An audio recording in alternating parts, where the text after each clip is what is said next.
गुरबाय नैबे जोंना सिलाबालि गामिनि आंगनबादि स्कुला जोबोद गाज्रि अबस्थायाव गोलैनानै दङ। मानो होनोब्ला अखा थिङा सब जिजोबनाय बिनि अखा हायोब्लाथाय जेबो क्लास खालामनो हाया। गथ'फोरा फैनानै थांफिननो गोनां जायो। माने सानसेबो मोजां मथे अखा हाब्ला क्लासखौनो खालामनो हाया।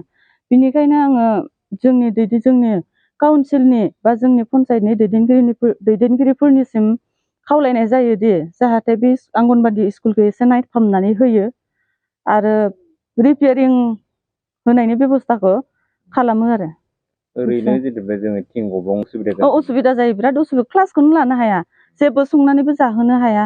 गथ'फोरा फैनानै थांफिननो गोनां जायो अखा हाबाथाय जेबो खालामनो हाया माने बिदि जायो। आरो नुखादों थिंनि अबस्थाया सब गब्लंजोबनाय।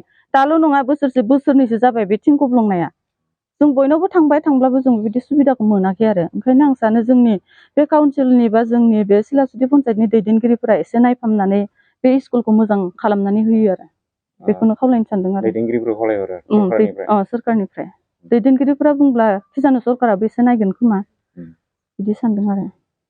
दा जोबनायाव जिथुनाखि गथ'नि फरायसाफ्रा दङ बुरजानो 48सो दं नामाथाय 40 हमना ला आरो गोबां होमबाथ' गोबां बुरजायानो दङ। गोबां बुरजायानो दङ। ओमफ्राय दा बे अखानि थाखायनो माने फोरोंनो हाया माने बिराद उसुबिदा।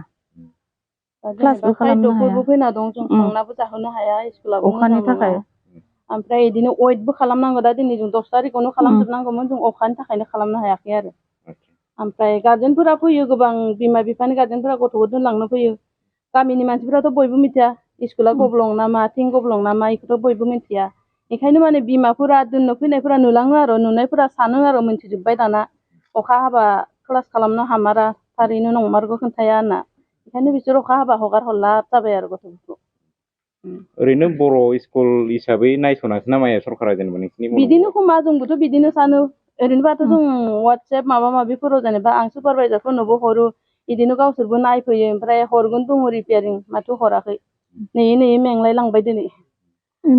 बे आंगनबादि फरायसालिनि मुङा मा नोंसिना? सिलाबालि गामि अंगनबादि सेन्टार। धेमाजि जिल्लानि सिङाव थानाय सिलाबालि आंगनबादि सेन्टार।